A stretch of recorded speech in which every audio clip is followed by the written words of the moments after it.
India's Northeast. And today we have our panelists Aunar Pharyat and Istarin Khairi. And this session will be moderated by Professor Nagaraju. Dr. Nagaraju is a professor of English, Central University of Karnataka, Gulbarga.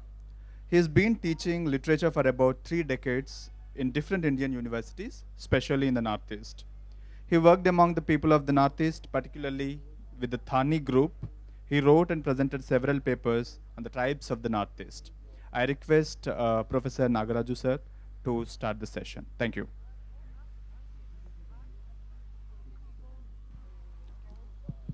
Thank you, friend. What we will do today, I will just first initiate a bit of an introduction about the two speaker writers we have, particularly about from Northeast. One of the things HLF has done this time, which is worth appreciating, is that they have put a session on Northeast writing, the mystery land. Northeast, as the self-perception of Northeast is 7 Saat Bhani, 7 sisters, but we have only 2, writers from 2 states, Madam Istarin Khairi and Anvi Payat. I will start with Madam Istarin, and a very well-known writer. She has written more than 5 books, and I have seen quite a few of them, and mostly on the Northeast with relevant experience. Madam, please.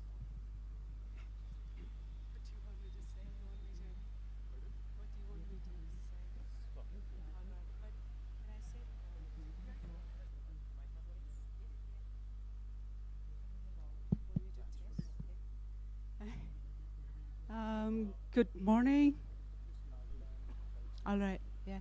Good morning. I'd like to see how many of you have been to Nagaland. Oh, beautiful, yes. And how many are intending to go to Nagaland? Yay, welcome.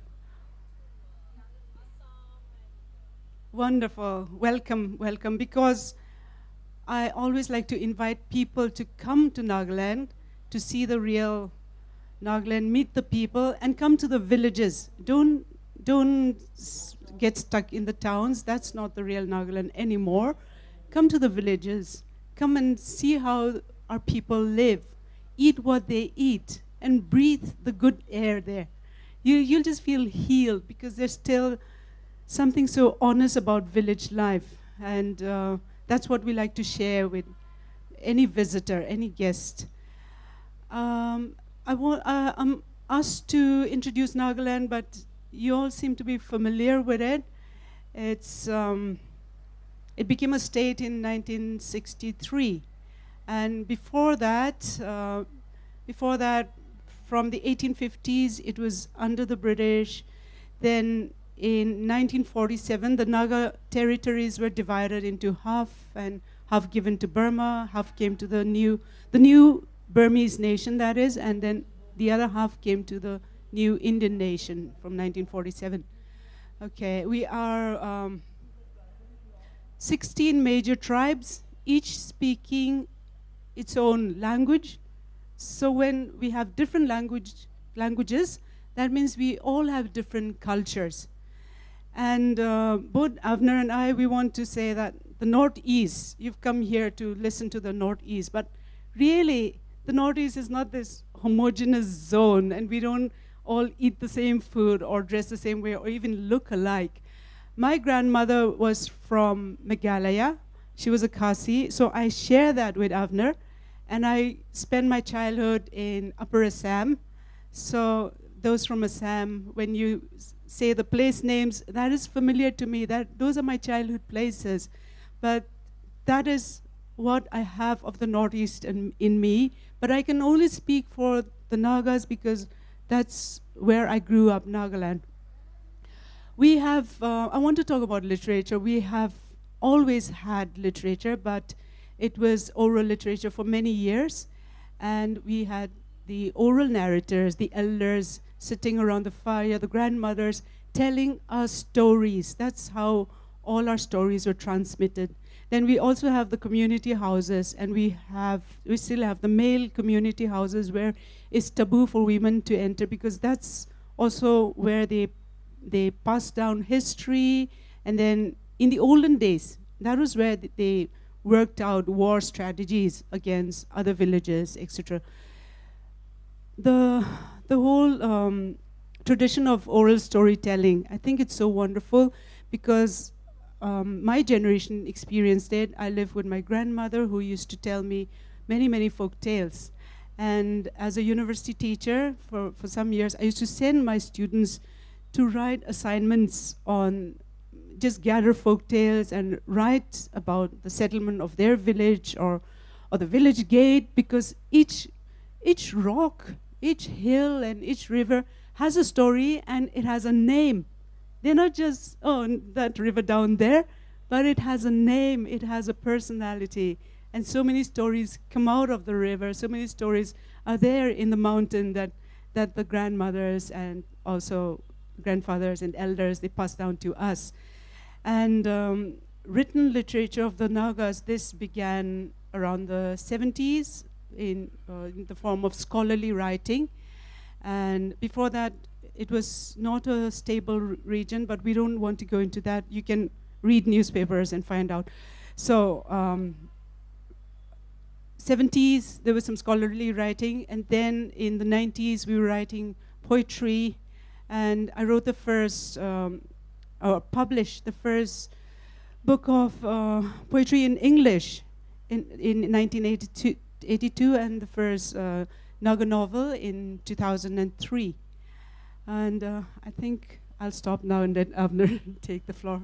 Madam, I was just wondering, you are from one of the major tribes of Nagaland, and there is so much written about one village in Nagaland, Konama, and you have a novel, A Village Remembered.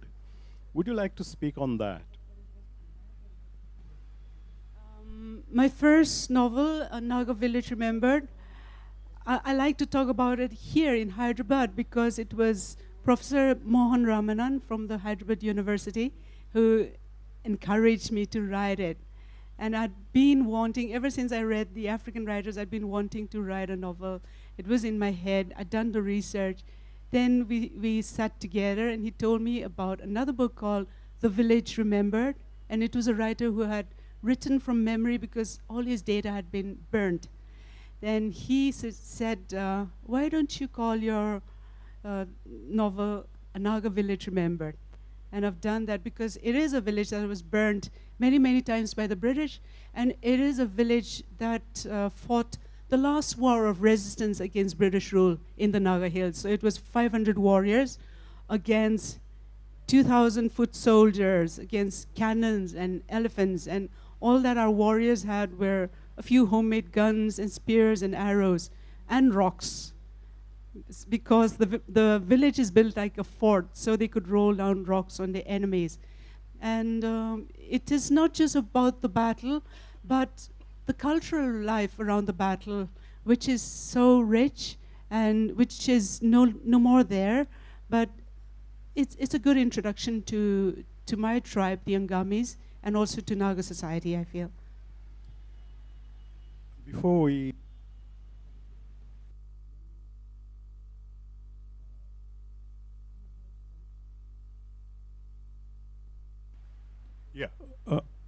you have one more novel, that is A Terrible Matriarchy. The very title itself is interesting, given the kind of space a Naga lady enjoys in Naga society. How did you fictionalize the Naga woman in this novel? Would you just... To answer that, I'll have to quickly give you a history of my writing because I'm trying to write chronologically and try to cover all the things that are important in our community life. So I've written historical novels and covering as many historical periods as possible using oral narrators and whatever they remembered. So the Naga Village Remembered covers that. And then I've written a novel on the the Japanese invasion, which took place in 44, and really changed the landscape altogether. Then changed people's lives totally.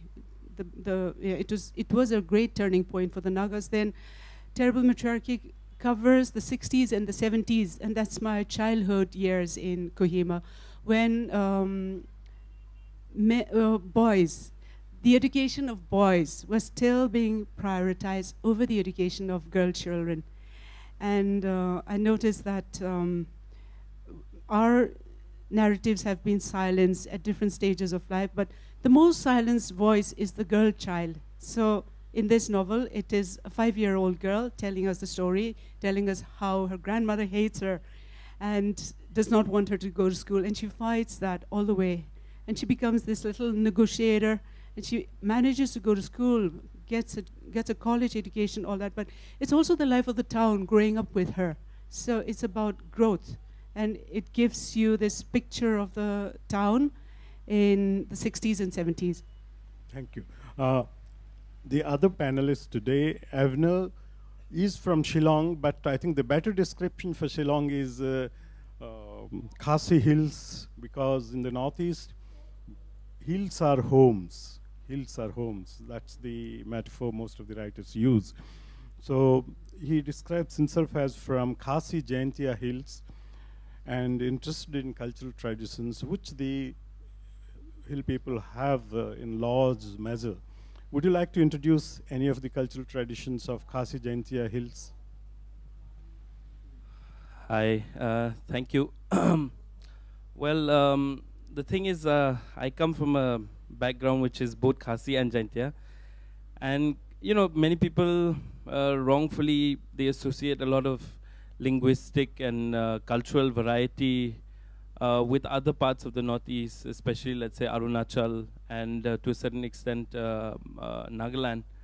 But, you know, the Northeast is filled with a lot of tribes and sub-tribes and different groups. So in Meghalaya, the 3 biggest groups generally subsume all sorts of other identities. So the Khasis are a very strange group. I mean, in one way, like they're not really, it's a collective identity which many people share. Jaintias sometimes call themselves Khasis for the sake of convenience and so on and so forth. The Garos are very distinct on the eastern side of the plateau. And the Khasi and Jaintias, they share a lot of cultural similarities. All the tribes in Meghalaya, it's a sense of pride for me, I think, are matrilineal. And so all these types of identities that sometimes people wrongfully assume, when I say I'm Khasi, it kind of basically means that I'm an urban person. It means that I'm an urban tribal, coming from a different type of whatever privileged background and so on. All these types of factors come into play. And I think there's a lot more work that needs to be done on identity formation academically. But creatively as well, it's quite interesting to look at a lot of ideas that are being shaped today throughout the Northeast, and you know, we're going back to the same thing with what Estrine was saying earlier, that you know, the Northeast is not just one bloody area. You know, it's not. There's no Northeast. There's no such thing as Northeast. Actually, when you think about it, there's no such thing. There's Assamese tribes. There's Khasis and Bengali Khasi, Bengali from Meghalaya. There's tribes in Tripura, the different, and so it's immensely diverse. I think much more. Arunachal itself has like 1,500 languages or something like that. I think on a very technical term, linguistically they've defined all these things. That's crazy. Each hill, each mountain is a different linguistic group, and you know, it's really funny because sometimes we're used to, like, you know, a continuum of a language, of language dominance. But in Arunachal, it's totally turned upside down, because the people on this hill don't understand what the hell those people on that hill are talking about. And it's the same throughout the Northeast, I think. I think nobody has really critiqued this idea of Northeast. What is Northeast? And why are Sikkim grouped with Northeast anyway? I mean, it's kind of strange if you think about it. What is that? It doesn't make sense. It's just like, oh, well, let's group all the Chinky people together. Oh, yeah, there's Chinky people in West Bengal. We'll group them with the Chinky people in the Northeast. It's basically that, isn't it?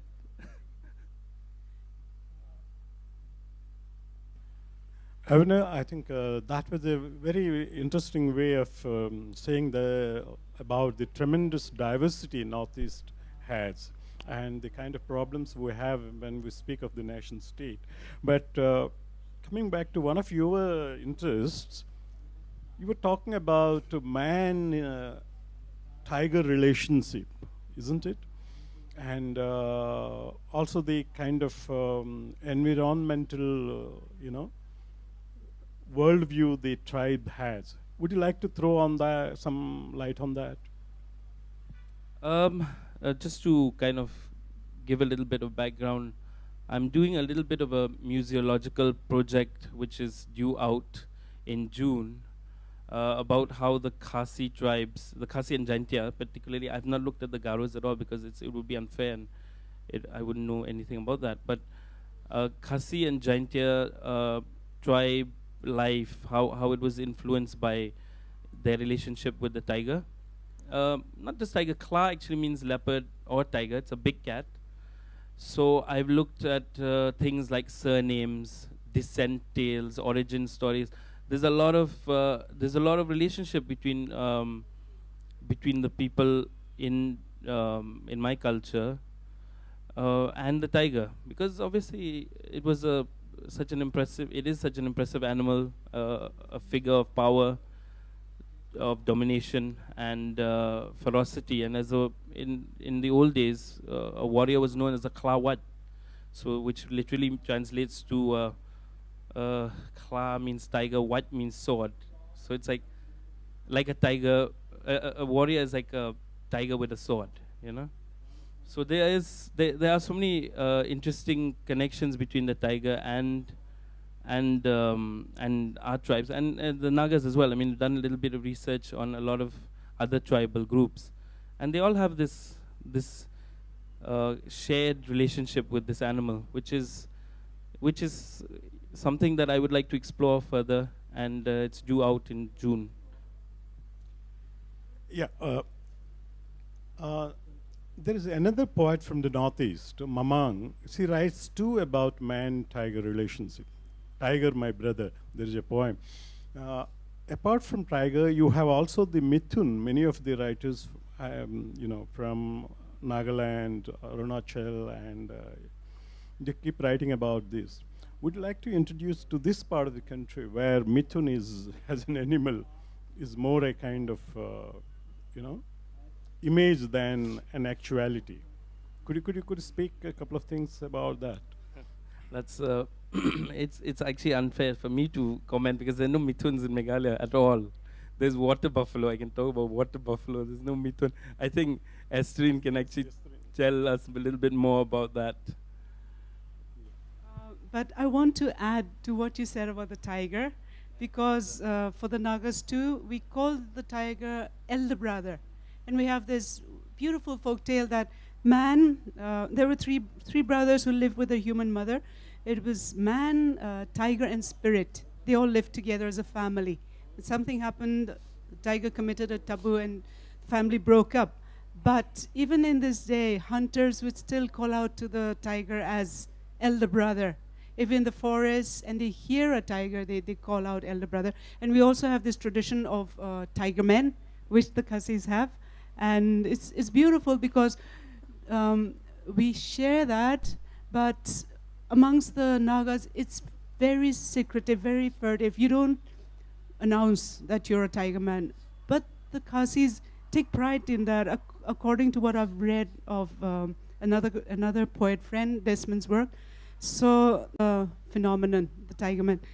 Rituals for killing a tiger, there are many, many. So, most of the time, hunters don't like to kill the tiger because, not just because he's their elder brother, but because of the many rituals that they have to perform. And the Mithun, coming to the Mithun, the zoological name is Bos frontalis. It's such a majestic animal.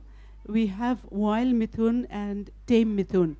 And the huge creatures found in the hills of Konoma, Tslake, western Angame, and also in the Chakasang, the eastern side. And to give this as a wedding present, one Mithun, that's really like giving them, I don't know, a car or a house. It's held in such great value. So that's what the Mithun occupies. And it's a metaphor as well. Actually, apart from the interest in cultural traditions of Meghalaya, Avner is a poet. He's a published poet. He's here as a poet. Would you like to say a couple of things about your own poems, Avner? That's a very good question. It's such a good question because on the one hand, I don't really write Khasi, which is really strange for me, and it has nothing to do with I'm a colonized subject, blah blah blah. No, nothing like that. It's just that in terms of expression, I find English to be quite useful. You know, I don't really write in Khasi. I try to perform in Khasi. I try to speak Khasi more because I think that Khasi itself lends itself to that kind of it lends itself to that form. But so you know, I'm exploring that more as you know as I'm going along, and it's quite interesting because you learn a lot of things.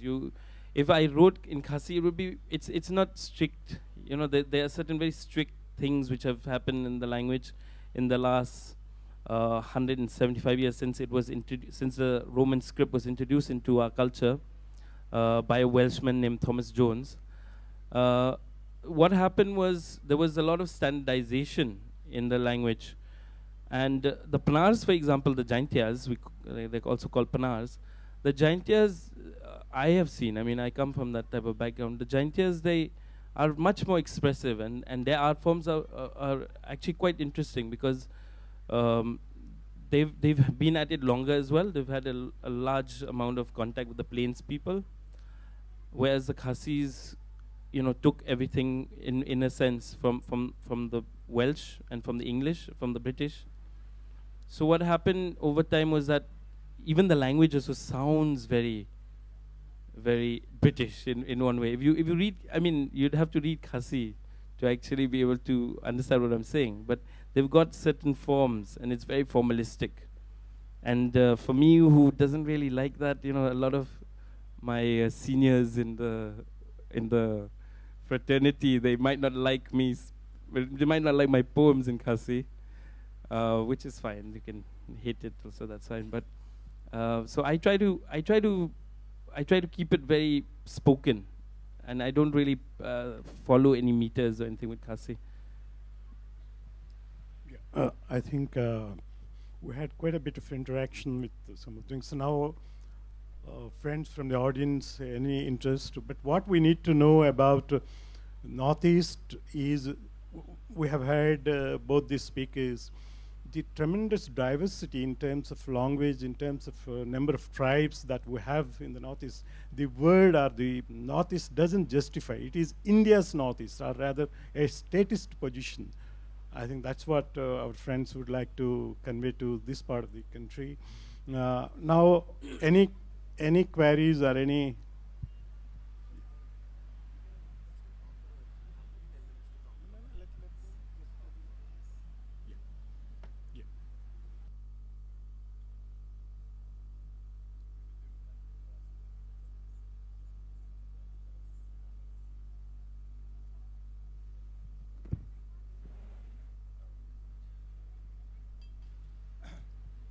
Excellent. Hello. Now this Manipur also has tribes, is it? Manipur. Now, how different or similar with the Manipur tribes? I mean, Nagas. How different or similar? And why is this hostility that some trade? There was some siege, of Manipur. I mean, there was Bandh-like situation for 1 year or so.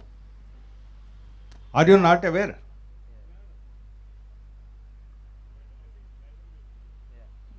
Why do you think the hostility is there between Manipur and the Nagas and Manipuri? Before Madam says something, it's not between Nagas and Manipur. If at all there is a hostility, it is between a group of a particular tribe. Okay, anyway, Madam, I think you are better qualified. See, that's a very politically charged question, because I'll have to give you the history, and then some will interpret what I say as politics, but it's not. I'm just talking history. And when the Naga Hills came under India, India cut up Naga areas and gave it to all the neighboring states. So there are bits of Nagaland in Assam, in Arunachal, in Manipur, and of course Burma, a huge chunk. And so there's always been border conflicts. So that's one of the answers to the conflicts. But the other one that you're talking about, that's a much more recent thing. You will find the hill people and the valley people in Manipur. And the conflict is mainly between the hill people and the valley people. And I don't feel qualified to talk about it, comment on it. I think we should all remember this. When you're not an insider, really you're not qualified to comment on any conflict and to take sides. Yeah. So let's go to Manipur and find out.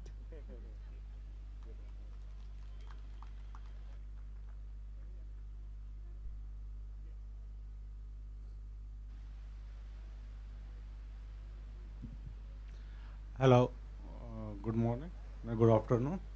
I am A.K. Divedi. Naga usually called as a martial race.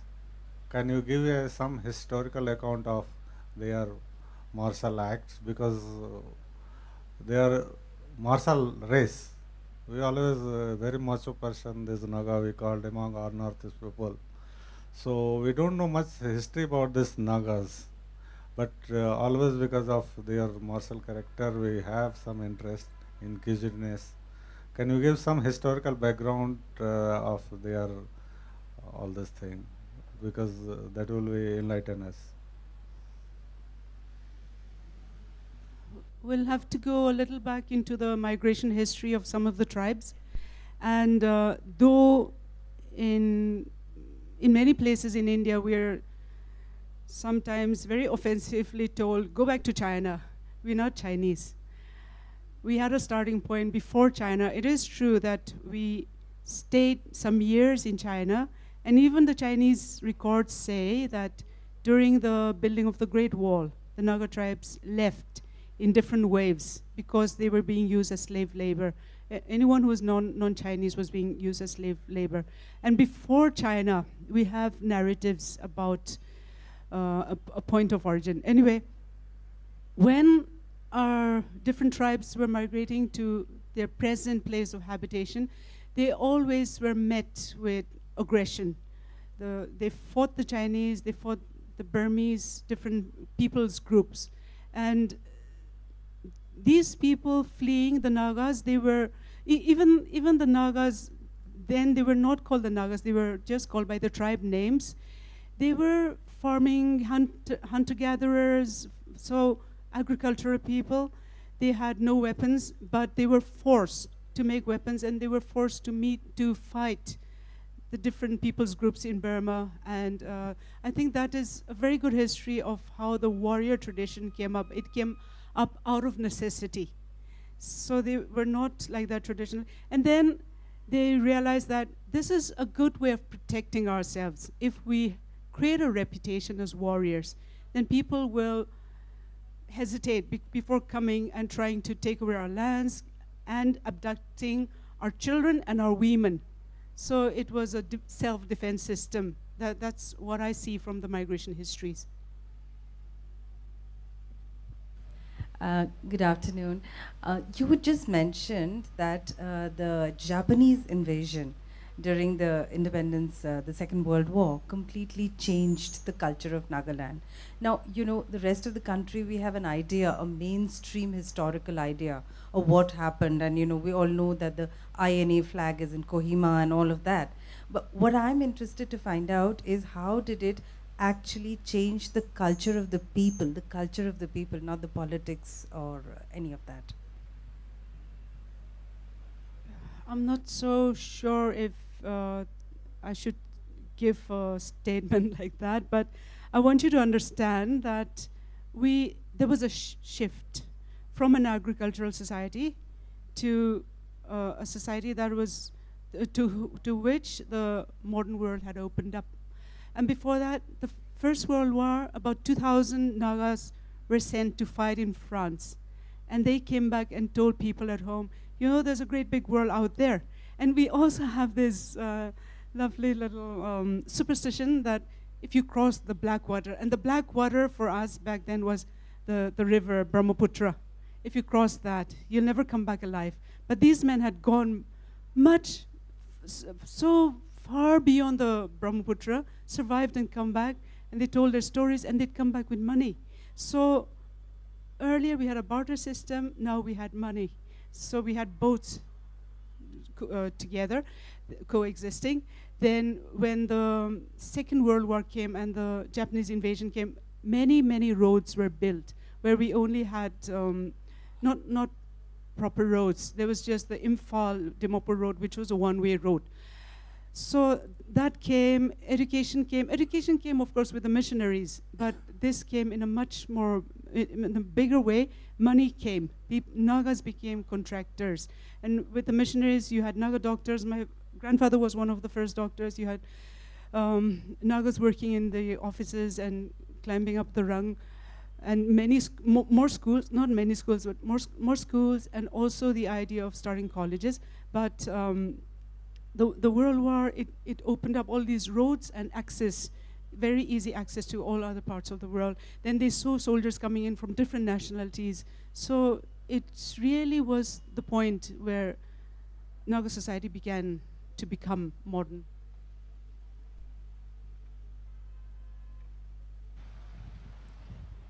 Yeah, I don't really have a question, but I was wondering if it would be possible for both of you to read a little bit from your work.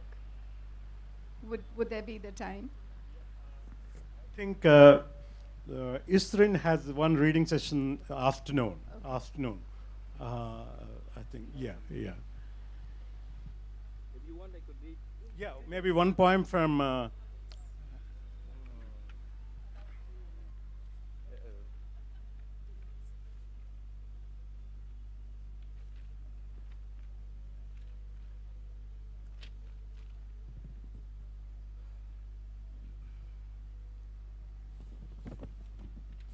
This is a rather old poem which I wrote years ago, and you know, it's dealing with issues of, well, northeastern issues in one way. Yeah. So it's called Khasis First. And as children, elders told us never to disturb the stones, that is, the flat dolmen and the upright monoliths around it. So we revered the stones, gave thanks to them, remembered. We were Christians, but Khasis first. In Mauplang, we always feared the spirits of the sacred forest. On Lomkalang, we remembered never to swear atop the dome. To Lom Sopet Beneng, we made our pilgrimage like the faithful. We were Christians, but Khasis first. In Joai, I sunned myself on the terrace of a rich man's house, smiling at how frightened his sisters were of a new grave nearby. Money has not changed them, yet. They still fear the old fears. They are Christians, but Khasis first. Now the sacred stones are strewn aside, waiting to be ground. Sacred woods are now in the way of progress and bulldozers. Now we can explain away the fears, the tales of magical events. We are hardly Christians and no longer Khasis.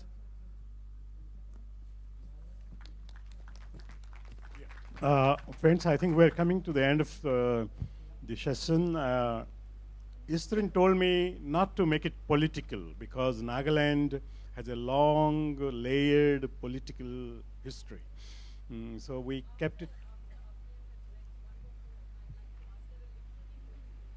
Okay, one question? Yeah. We don't have time, maybe just quickly. So that was a beautiful poem, and I'm going to pass it on to my niece who works with tigers in WWF. So she'll be reading your other works. My question is to both of you, actually. I've read, in the course of my interest, I've read Mitra Phukan from Assam and Temsula Au. And I find that while they have urban stories, the pull and the best writing, the lyric writing, actually occurs when they're describing the landscape. And they're talking about the spirit or the presence that they sense there all the time. There seems to be this kinship with the spirit in the landscape. I am definitely going to read both of you as well. But what I want to know is that, do you perceive that as modernity advances, is there any change in Naga writing or in the writing from the Northeast that takes in, like, for example, contemporary writing in most other states of India is actually becoming very globalized also, you know? But this thing about roots, like even his poem asserts this, you know, the thing about roots. Do you see it persisting in Naga literature or in the literature of the Northeast for quite a while now? Because that's what I feel sets it slightly apart, and that's the attraction and joy of writing from those areas. I shall follow up. Writing in all the northeastern states is very young. So, but something we all share, although we've talked about how different we are from each other, something we all share is this, the insider experience. And we write, I'll say this in Hindi, is dil se direct, okay? That's the writing you get from us. It's coming from our dil, from our heart. And the best review I had was a woman who said, it's cleansing, it cleanses me, because writers from the Northeast, they write from the heart, so it's very honest writing, she says. It's very, very flattering also, but really, I think that's what we all do. And what is there in the heart? It's the roots that we have. And that is the thing that comes out first. Of course, when we write poetry, we talk about very urban experiences. And we also want to say this, don't slaughter us, please. Please do us that favor, don't slaughter us. We've gone to so many festivals where we always slaughtered as, we are slaughtered together with writers from J&K. I don't know why. And you're this conflict writer, activist, women writer, gender, etc. But hey, forget all that. I have a word for that, and its root, it's called commoditization. You're trying to commoditize us, you're trying to stereotype us, you're trying to put us into a little box and label us and tell us stay in there and only talk about the experience there. Don't you dare write outside the box. But we are writing outside the box, and Avner has something to add on that. So finishing up, I guess, the main thing is that my own font of writing is not really in the woods or anything like that. It's destruction in one way, you know. It's the destruction of what was sacred and what was normal, and it's part of a process. I mean, I find parallels with Dalit writers. I find parallels with Adivasi writers, because we're talking about the same thing. We're not the same, but we are talking about the same thing. So that description of the Northeast or of a home is coincidental. It's not, for me at least, I don't know. I don't go out my way to describe, oh, it was pristine, blah, blah, blah. It's just coincidental that it looked like that. And, you know, I do understand what you're saying. It's a very interesting situation, because you do have a flavor in one way, a Northeast flavor, whatever the hell that means. But then at the same time, you know, how do we move beyond that? And that is the main issue, I think. Thank you. We are coming to the end, and they will be around. Interested persons can meet them to know more about each of these states. Thank you.